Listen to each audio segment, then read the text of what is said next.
I woke up like any other day, no special mood, just that lingering feeling of something missing that I couldn't quite name.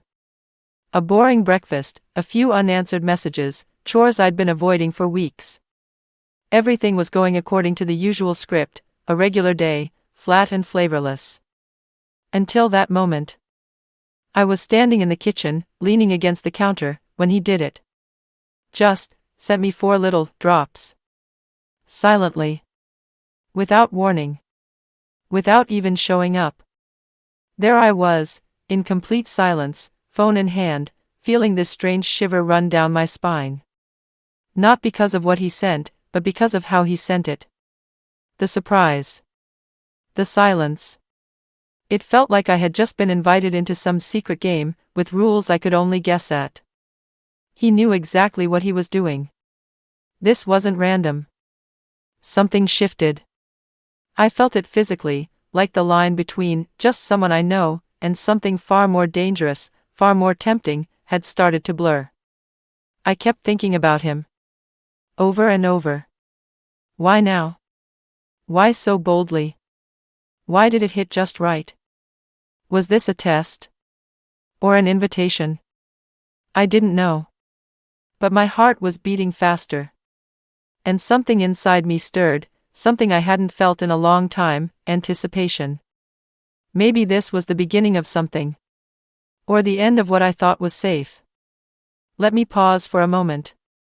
Tell me in the comments, where are you listening from? Have you ever experienced something even remotely similar? And if you're curious, feel free to subscribe, there's much more to come. Now, I'll continue.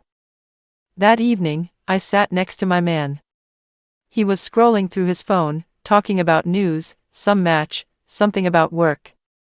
I nodded, pretended to listen, even smiled a couple of times.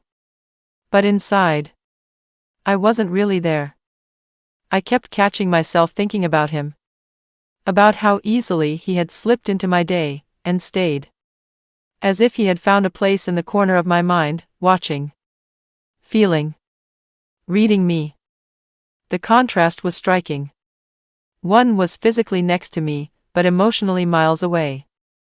The other, hidden in the shadows, but somehow closer than the man sitting right in front of me. I was already sliding into something else. And I didn't want to stop. It started simply, "Are you there?" Then came the double-meaning messages. Hints. Words that made something inside me tremble. He knew how to speak. And I knew how to listen. Every message from him felt like a secret treasure. I deleted them, sure. But in my mind, I kept every single word. His messages lit a fire in me I thought was long gone. I became someone else. Or maybe I became myself. Over time, it became a game. Subtle, quiet, almost invisible.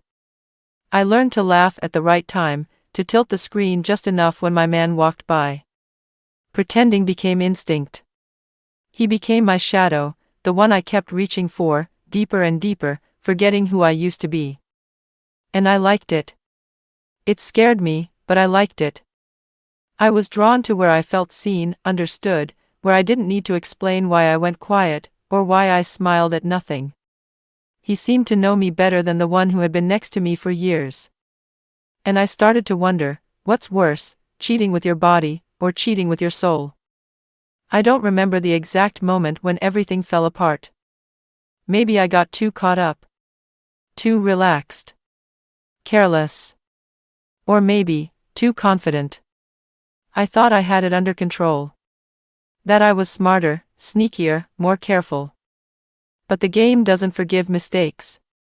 It was a regular evening.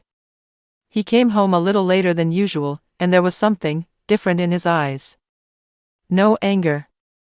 No tension. Just silence. He came close, hugged me like always. And then he said something that made my heart sink. "I wonder if you'd still look at me like that, if you knew who I had been messaging these past few months."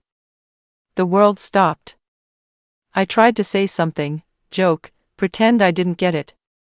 But his eyes were too calm. He already knew. Turns out, he had noticed everything. The tiny shifts. The subtle smiles. The unusual behavior. He didn't explode. Didn't confront. He just watched. Quietly. Closely. Coldly. And apparently, he wasn't innocent either. He had his own messages. His own meetings. His own game, played by different rules. No emotions. No traces. No illusions. What hit me wasn't jealousy. It was something else, a hit to the ego.